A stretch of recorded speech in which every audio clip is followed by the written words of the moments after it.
welcoming newcomers in January. It's the Pastor's Heart and Dominic Steele, and a best-of edition today with Dave Allen and Andy Hobbs. With the academic year starting up in the Southern Hemisphere, January is a crucial season with lots of people moving house and, as a result, looking around for a new church.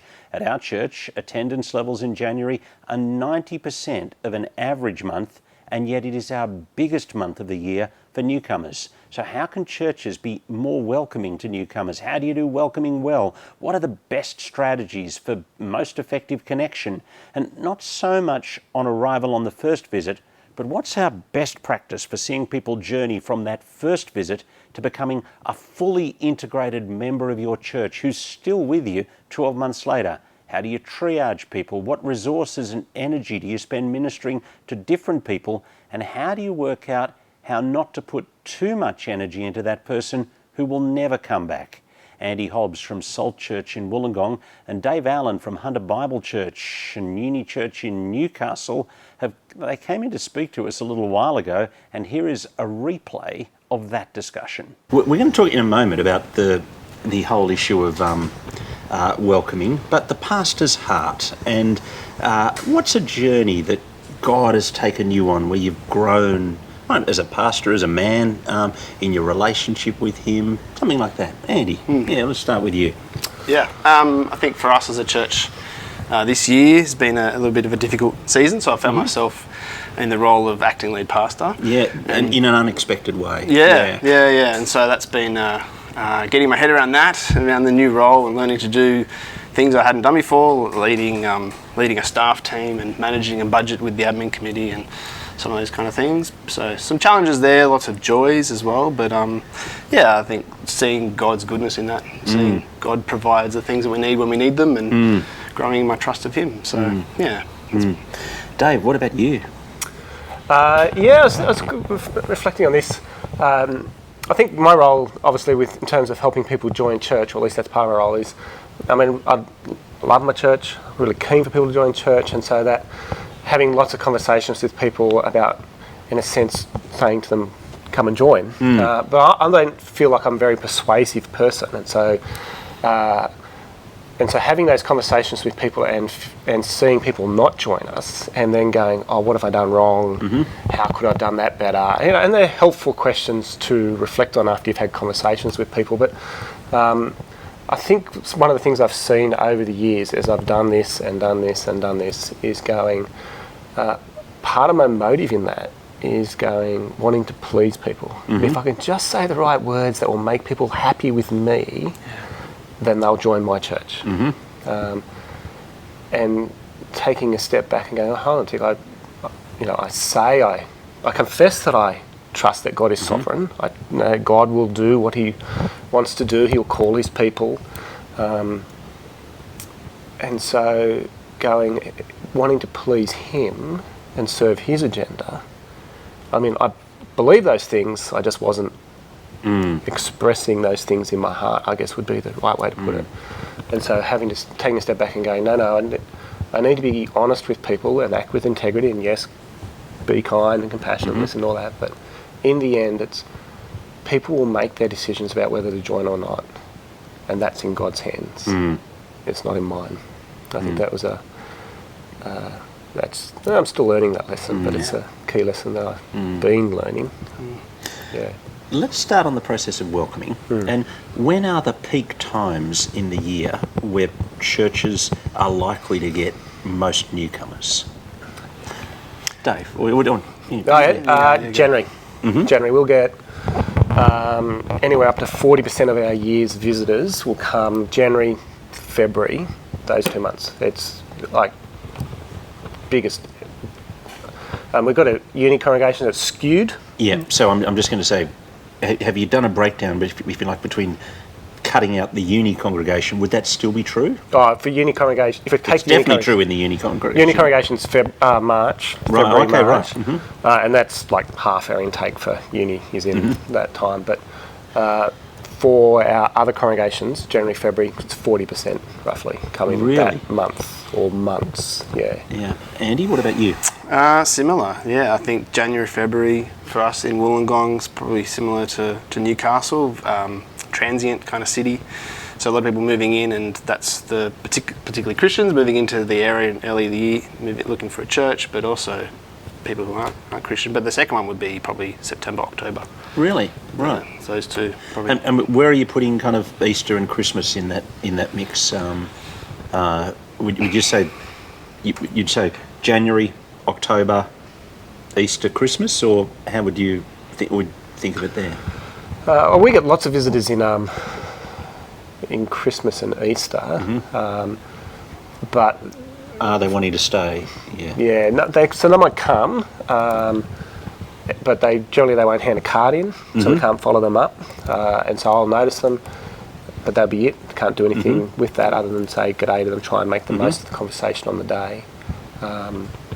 But we are starting to see people who come to Christmas, and then they'll come to, we run a kids mission in January, yeah, and they'll come to that. And you got a big carols. Yeah, well, so. yeah, we have massive carols Yeah. just before Christmas. Yeah.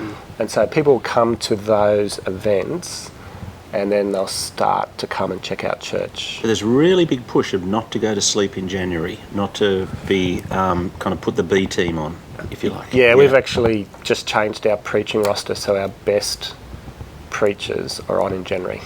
We want to have our A team on because we just have so many visitors. We want to actually give them a. And even though it's harder to do the warm suppers and the good morning teas and stuff like that, that kind of follows through across the board, really. Yeah. It's harder to do it because lots of people, you've got more guests but less regulars at that time. Yeah. Now, what about someone, Andy, who just comes to church? What's the process that happens when? I mean, I'm not so much talking about them getting to the front door. I mean, but from once they've arrived. Yeah. Yeah, so we recently, last year, rethought through our follow-up process because we want to, people matter, and so we want to make sure people are followed up well, and so that we give every opportunity for people to join our church and keep coming back and hearing about Jesus. And so we just rethought last year the process, and the three factors we were thinking through is that we want the follow-up process to be relevant, we want it to be timely, and we want it to be achievable. And I think that's an important thing for someone to think through.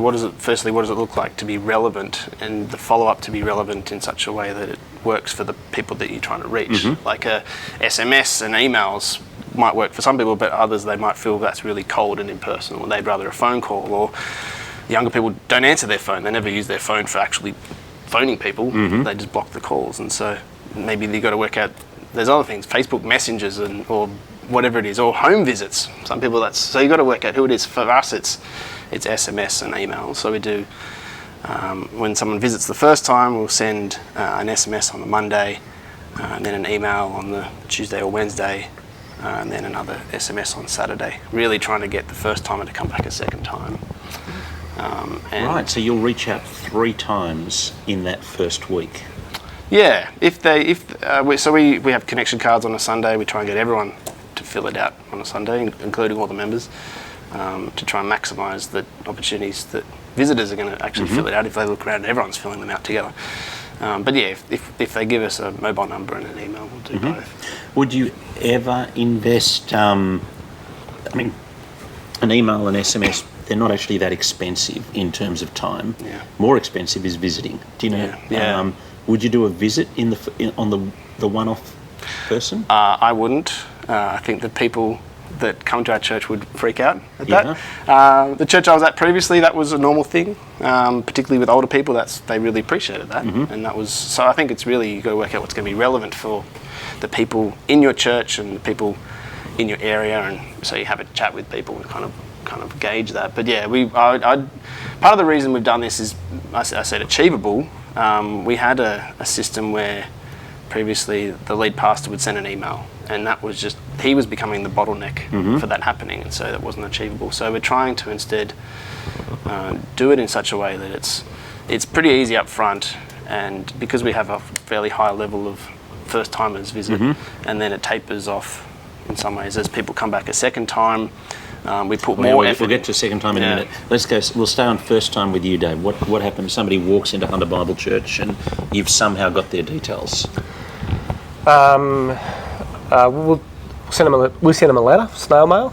Really? Yeah. It's try and be a bit more personal, I guess. And that, Is it a form letter, or is it sort of? I guess it's pretty form. it's pretty form, but we'll try To customise it. yeah, depending on what they've put on their card, if we can. Handwritten. No, type it, but obviously, like I say, if there's anything to put on their card, I'll adjust the letter And it's you accordingly. usually who sends that letter? Yeah. So I'll send the letter. Wanted to go out by the latest Wednesday, so they get it before the weekend. Otherwise, It's pointless. yeah. And then everyone will get a phone call if they've given us their mobile. In the first week. Yep, that's the goal. goal. Right. Okay. Yeah. Everyone gets a phone call. Yep. Right.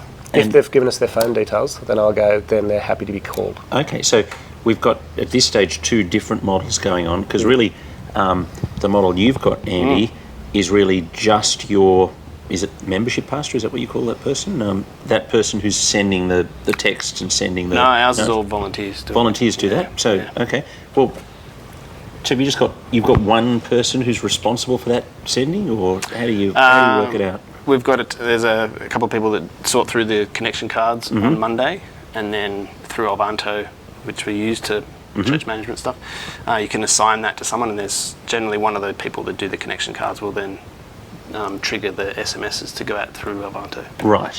What about you, Dave? So how does the system work with the team that's doing the visiting? Oh no, the phone call. Sorry. Well, yeah. So they'll do a phone call, and the idea with the phone call is to try and meet up with the person, for coffee, or over for a meal, or whatever it might be. Try and build a bit of a relationship with them, with the goal of finding out where they're at, what will be helpful for them. And you're shooting for a phone call for every visitor? Everyone hands a card in. Everyone hands a card in? Yeah. Right. Okay. Here's the thing. To get a card in, do they have to chase you, or do you chase them? Do you know? To fill a card in? Yeah. In our situation, because we have a kind of check-in thing where people check in at the front door, we get...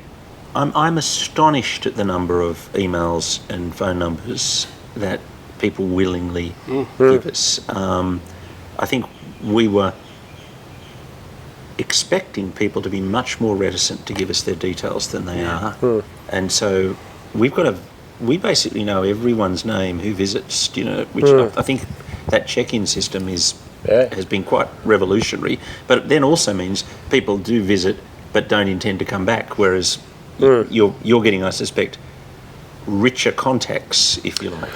Yeah. So we used to do, like, everyone filled a card in, and we stopped doing that. We can talk about that if you like, and then we would invite people to fill a card in, and I actually have a team on a Sunday whose job it is to meet new people, try and get to know them, and part of that conversation is invite them to find out more about us, with the view to inviting them to fill out a card. And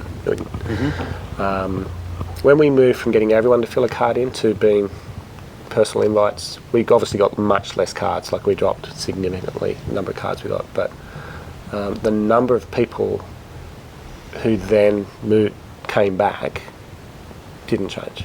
Right. And it's now started to go up. So we didn't lose.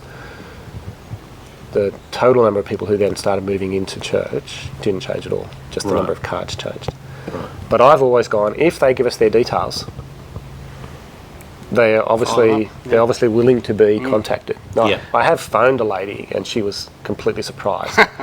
She said, I've gone to heaps of churches and filled a card in, and no one's ever contacted me. And I went, but she didn't blame me. Yeah. She blamed them. Well, we're the friendly church. I went, you gave me your phone number, I was going to ring you. But I don't do... I have teams now who'll do the phoning and building relationships, because it's just too many people coming. Yeah. Can't do it. And, I guess you've got a team in each... You've got 4 congregations, is that right? Yeah. And so you've got a team in each of those congregations? Yeah. Or, now, okay, so we're 7 days in. What happens then, Andy? So we've sent 2 SMSs and an email. The goal of that is really just to get the first time back a second time. They come back a second time. What kind of strike rate do you get coming back the second time 1 week later? I'm presuming it goes up by the fact that you've contacted them midweek, as if you compared to if you hadn't contacted them midweek. Yeah. Yeah, I don't know. I don't know. I guess how closely it is that first week, but I think it's roughly about 50% of first timers for us come back a second time, and then a higher proportion of the second timers the third time. But yeah, I don't know how. I haven't tracked how closely that visits are. But, yeah. So we have second timers. Someone comes a second time, visits a second time. We'll send another SMS on Monday saying great to see you again. We'll send an email again inviting them to a relevant event. So if we think they're a Christian, we'll invite them to our members course. So how do you kind of you're making an early judgment on a different direction to go on, whether or not you think they're Christian or they're not Christian? Who makes that call, and where do you do that thinking, and where do you start to send them down different tracks? Yeah. Well, I think it's safer to presume they're not Christian. But we've got a team of people who are there on a Sunday, and we call them the host team, and they're doing the setup, they do the food. We've got some baristas doing coffee, and a couple of people greeting at the door, and those people debrief after church and try and list all the visitors, and do a quick gauge on whether they think they were a missional contact or someone who's a Christian. And often they don't get around to everyone, but we try and then do that way, use that to triage a little bit. Right, so the host team who are doing the food are also thinking, particularly the people. Yeah, they're doing the food because of the people. Yeah, and that's been some people just want to do food, and you've got to keep saying, no, you're doing food because of the people. So I'd rather you're about to bring out a plate of food, I'd rather you go and talk to that person by himself and leave the plate in the kitchen.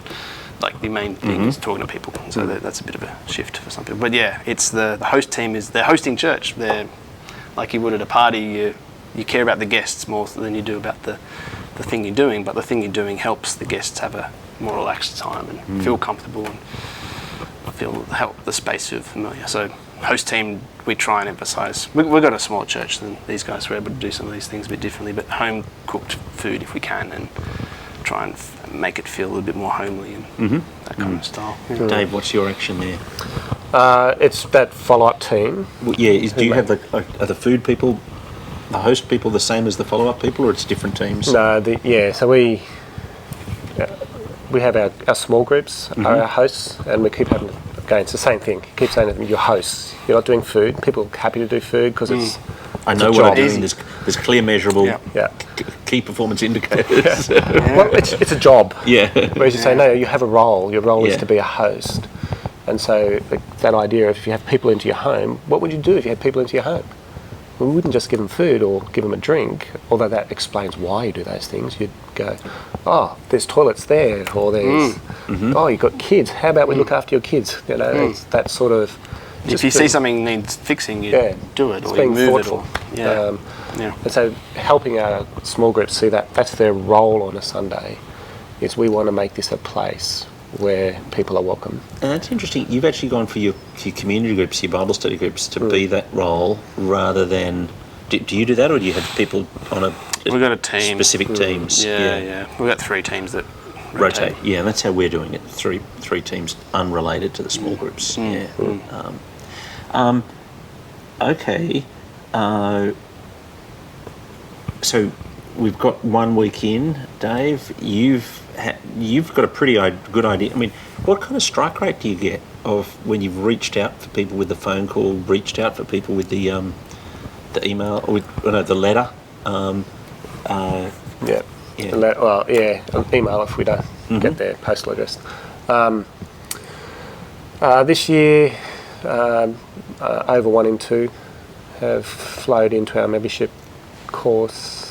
1 in 2 first timers. Yeah. Yeah. Wow. If they've handed a card in, 1 in 2 have flowed into our membership course. 1 in 3 are now in a small group. Have you got a sense of the number of people who visit how many you get the card? What percentage would that be? We've just started very first stages of trying to work that out. So at the moment, I have my team on a Sunday. I just started to keep track of who came versus who handed a card in. And look, people will come to church and they won't want to hand a card in, or they won't want to hand a card in the first week they're there. They'll come back and they'll hand the card in third week there, fourth week. That's all right. People make all those sort of decisions. I want my team to be aware of who's there, who's new, and to have the conversation with them so that they don't fall through the cracks, so they're not ignored or forgotten. And part of that conversation is inviting them to, asking them if they'd like to find out more about church, if they'd like to get connected into church. Yeah. And again, people will make that decision for themselves about whether they do or not, but we want to do our part of saying, do you want to? Can we help you do that? Let me just wind back a little bit to initial welcome. And Julia Hobbs has put in a question. She said, a book I read on welcoming said that visitors decide whether to return in the first few minutes of walking in the door, even before they hear the sermon. How important is the initial welcome? Another suggestion was to put the person with the biggest smile at the door. What do you think? First impressions, but I get the strength of that. I actually think people make their decision about, in terms of church, the warmth of church, in what happens in the 10 minutes after church finishes. They'll come in and they'll get that sense of, have these people thought about things? No, am I welcome here? But if they get, and they'll, I can think I've been to a church where I listened to the sermon was brilliant, the music was wonderful, and the first impressions were really good.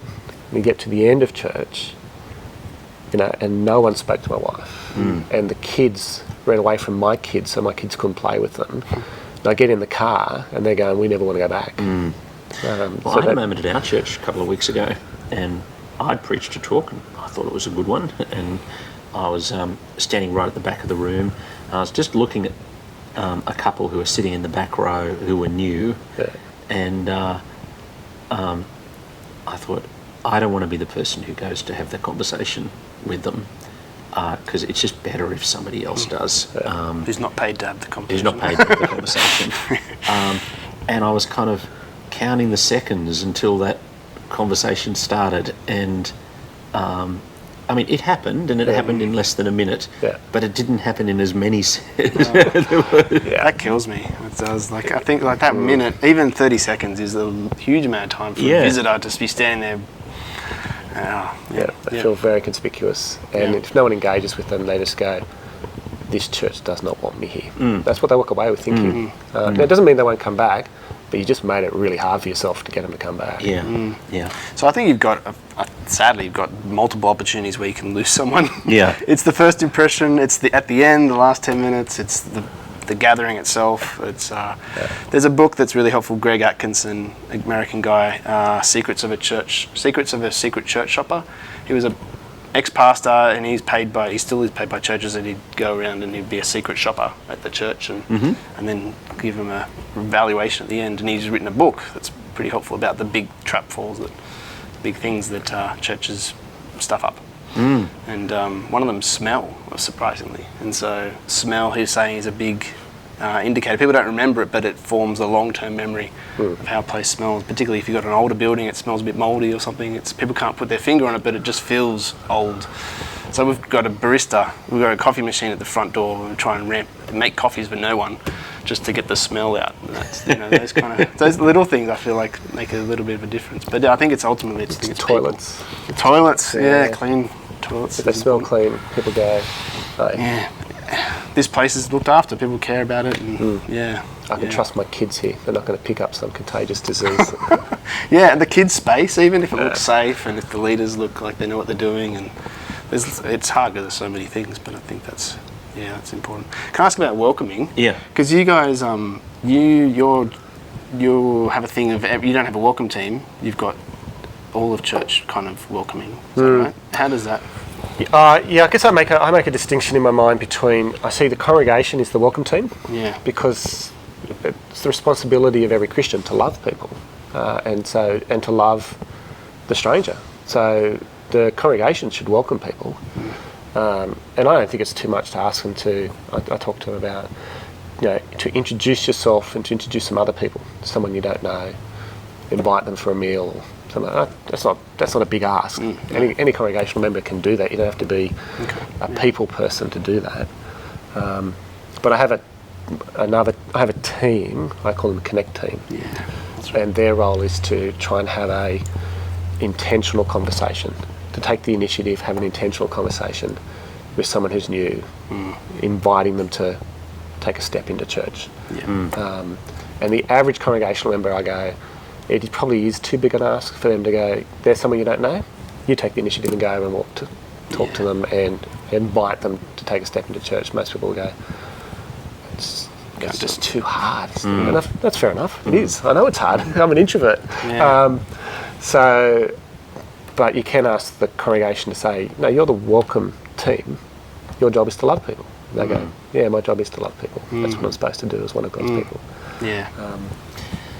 Okay, we've finished week 1. What's the journey? People go on after week 1 all the way through to community group, home group, Bible study group.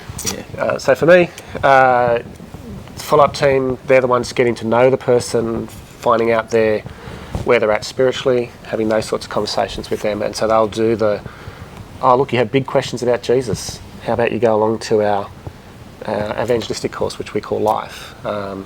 And I trust my follow-up team with that responsibility, that they'll do that, and they'll take them along. They actually go with them along to the Life course and sit with them and introduce them to people and help them engage with the big questions about Jesus. How many of them do you have a year? 20% of our visitors this year have handed cards in. No. How many times do you run the course in a year? Life course or our membership course? Life course is, it's 4 times a year. It's once a term. And then flowing goes for out. 5 weeks. Goes for 5 weeks. And then flowing out of that, they have a sort of follow-up. What do you do if they've arrived on the last week of one course, the next one doesn't start for 10 weeks' time? Do you know? There's, like, the Life team they run a small group coming out of that. So they would just invite them to come to that. So the Life course evolves into a small group? Unofficially. As you know, they're a group of people who meet, but it has in some ways it has a use-by date. That is, they're not signing up, I'm going to be coming to this every week for the rest of the year. The same leaders of the Life course become the small group leaders, or it's a different group of different leaders? No, they have 2 leaders.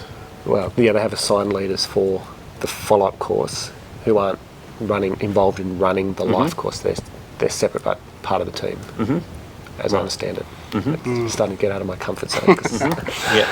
What about you, Andy? From week 2 through to... So week 2, someone gets an SMS and an email inviting them to our members course, and then if they come back a third time, they'll get a phone call from someone as well following that up. We've got a team of volunteers that do a lot of that follow-up and inviting to our newcomers course, which we run 5 or 6, 7 times a year. And so from there, they then join SALT and join a small group. What do you do with the person who thinks they're Christian but you're pretty sure they're not? Do you say, come along to our Jesus course, our Life course? Do you introduce in God, whatever? Or do you kind of let them track into your small group? Or I'm talking about the person who'd be insulted at the idea that I'm not Christian. So we're quite deliberate in the first couple of weeks of our membership course that we preach Jesus really clearly and the death of Jesus really clearly, so that we're trying to evangelise everyone, even there. And then part of what a membership course does is it gives you time to have the conversations with people, to go, what are you thinking about church? What are the issues you have coming from whatever church you've come from? There might not be, but there might be issues. What are the questions you have? And be in the course of that going, something that would really helpful for you would be our Life course to answer some of those big questions. And yes, I know, we have new Christians go to that. We have people who very clearly aren't Christian, don't identify as Christian. And so how about you go along to that? So so I've had those conversations, and we want to have them. But I mean, you know, people are people, aren't they? They can still say, you know, they still say that they're Christian, identified, know the words to say, and you might go, I don't think you are, but you just keep. I just keep trying to. Okay, I need to remember this person. I need to keep having these conversations with them and follow them through on that. Yeah. Question from Claire Williams. Yep. Do you structure, coordinate people inviting each other into their homes beyond growth groups? I mean, have you found ways to do this that aren't totally awkward or weird? So I guess you're thinking about, you said before, Dave, you want people to invite people out for dinner and homes. I mean, obviously you're pushing for a culture of that, but do you allocate people as buddies to do that? We haven't got to that stage yet. I'm thinking that that's on the radar. So you could invite people to do it, and some people will do it and some people won't. But again, it's that thing of, I don't want people to fall through the cracks, you know, and the bigger we get and the more people we have coming along, you've just got to be more thoughtful about ensuring everyone gets an invite. Our evening congregation, there's a standing, a bunch of them go out for dinner afterwards because it finishes in time for that, and so my Connect team, part of what they'll do is they're talking to people, is invite them to go to that dinner. And some do and some don't. That's the way of that. We try and do a bit of strategic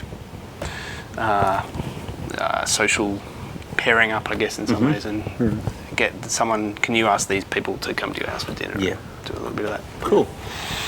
You talked about the book Secrets of the Church Shopper. Yep, Greg Atkinson.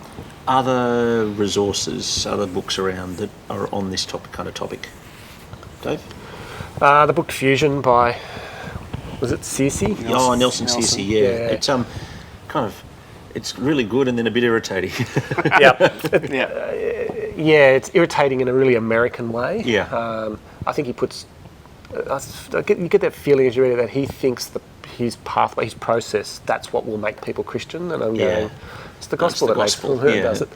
But he's really, he talks about giving people gifts when they come after their first time and second time. A bit kind of full on, kind of over the top for me. Yeah. You got to translate a lot of that too, the Australian culture, I think, a lot of those books. But it's really helpful in terms of reading a guy who thought about how to love people beyond the Sunday. And be organised in doing it. Yeah.